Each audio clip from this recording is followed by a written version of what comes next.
Hey, how's it going? Since it's fall break and things are kind of difficult for people to get organized with, like my schedule, I'm taking a lot of time off.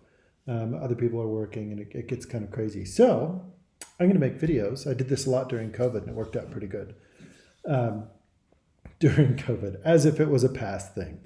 So I have your keywords here, and what I'm going to do is walk you through some of the approaches that I would take, and then I'd like you to take a look, try some out yourself, and see if this satisfies what you're looking for.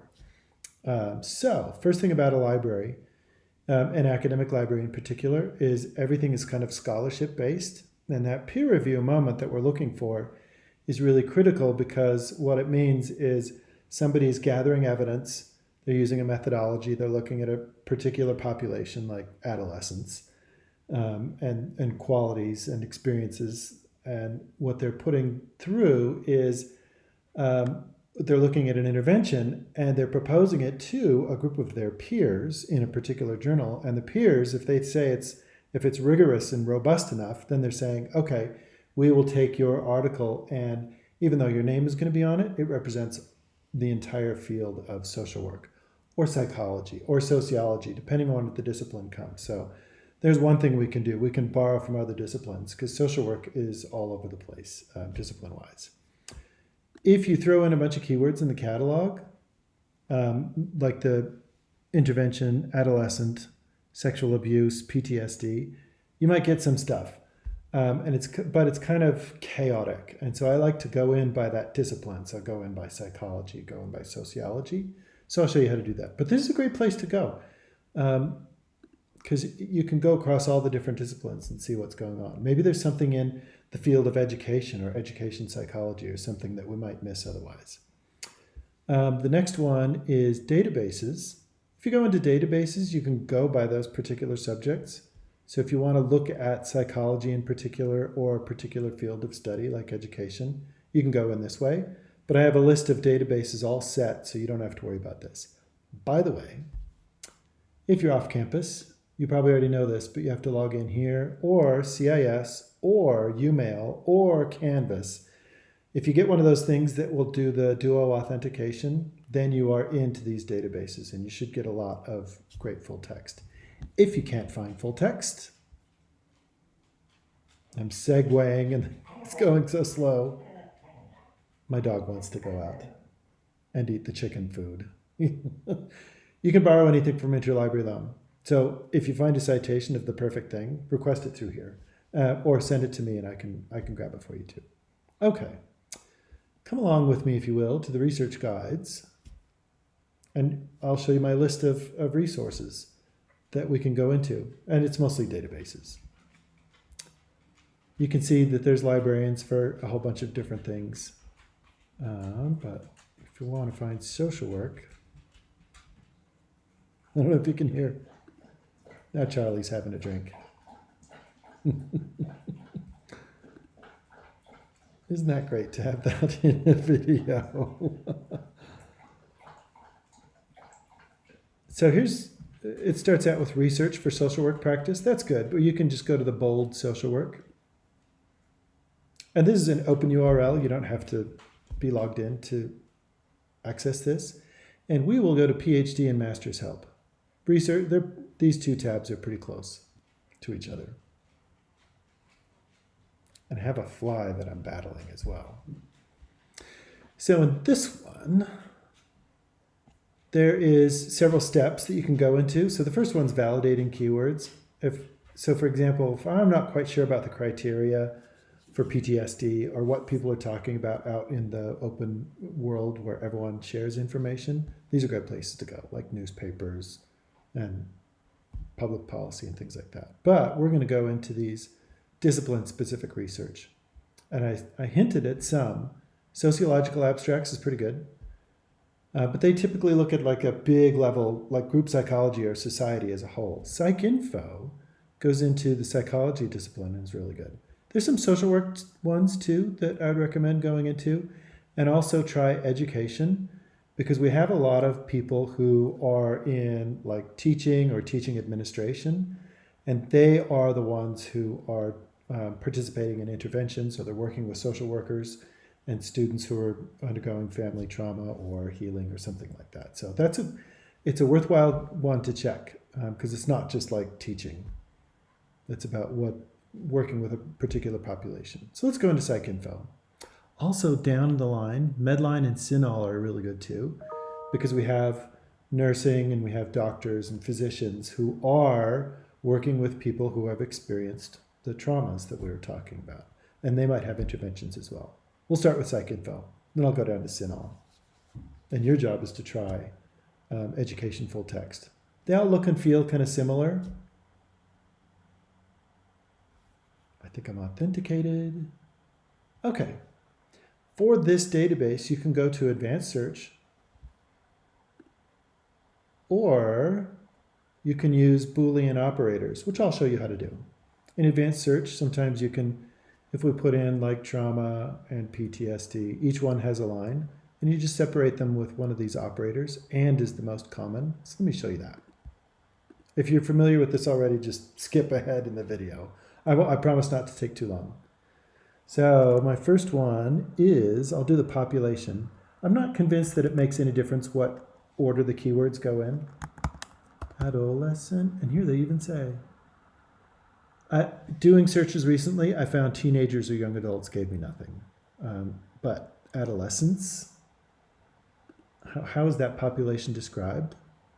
What you can do, it's doing a search. I don't want to do a search, thank you. There's like 500,000 articles on adolescents. Adolescent, I have to phoneticize it. So if I don't know if it's the CE or NTS or just NT, one of the things I can do is I can do that little star right there, and that it's like, it'll give me every suffix. So the prefix is adolescent, and then it'll give me every other word like that. And then I add my and then I can add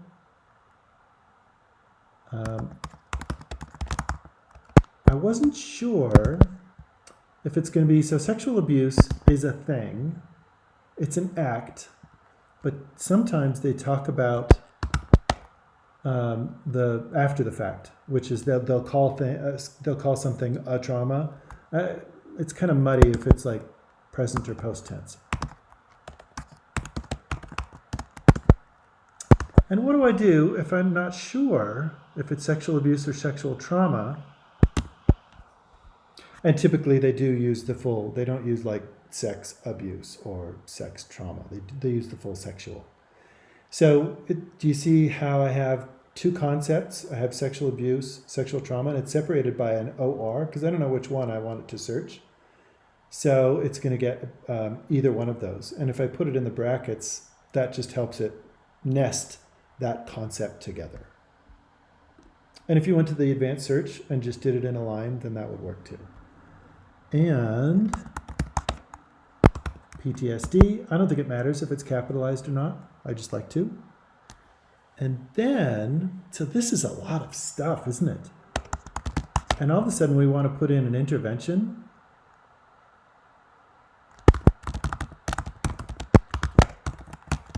Which could also be a treatment. What's a synonym for intervention? A cure, a treatment. So again, I nested the concept. So this looks like a lot of stuff, but it's really just the four concepts that you introduced. And what it's going to do now is it's going to look in the title, in the abstract, in the keywords that's supplied by the author, but not the full text of the article. This is interesting.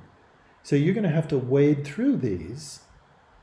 And so there's like juvenile sex offenders. So it's not necessarily somebody who's a victim, but it might be somebody who's a perpetrator or a participant. Here's co-victimization. So you get to go through. And maybe that's part of the conversation.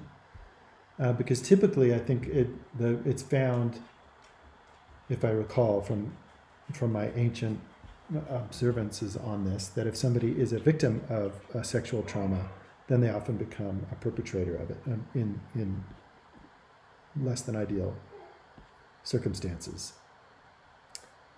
Sometimes they're going to say PTSD, sometimes not. What I would do is I would go through, since you have to find 10 of them and make a narrative, maybe look up adolescent sexual abuse and PTSD, and then do adolescent sexual abuse and intervention. That's Charlie again. He's saying, let me out. He just wants to eat the chicken food. So this is where you would start. And I would say we can take that big long search string and we can go into any of those other databases and do that same thing where we search for little bits and pieces. There's going to be some overlap. Something that you can do to narrow it down is there's a date range. I can zoom in on this one. There's a date range. So you don't have to go back into the 1980s when things were quite different back then. If you need to find peer-reviewed journals, you can click on that. If you wanted to go into the subjects or the language or the methodology, those are interesting too. So let me show you the subjects.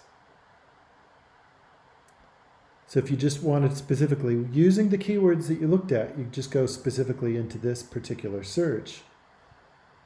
Then this would be like a major subject heading that the author put in. So there's all sorts of ways of sifting through things that you've already found. And since Charlie is wanting to go out and look at the chicken food again, I better go. What you can do though is there'll be full text here. If something says view it or find it or external link, click on those until you get to the full text if you want it. And it might present you with a journal that you find, and just click through those journals. If you find an article citation that you really want, it's the perfect thing, interlibrary loan, or just send me the citation information and I'll track it down for you. So I clicked on that one, view it, find it, and the links will be under this yellow thing. So if you went to that journal, it would dump you into that article. Another critical thing, and I say this with a whisper, is if you find, I'm in books. I don't want books, I want journals.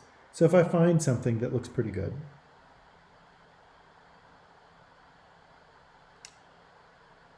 these all have citation generators right here. And it'll give you a pretty good APA citation. Sometimes they're wrong, but sometimes they're good. Oh yeah, this one's pretty good. Sometimes it gets the authors wrong. Sometimes it doesn't do uppercase and lowercase properly. It looks like this one's kind of close. So use that to get them into your bib just to get started. And then let me know how it goes. And I'm happy to help. Have a good one.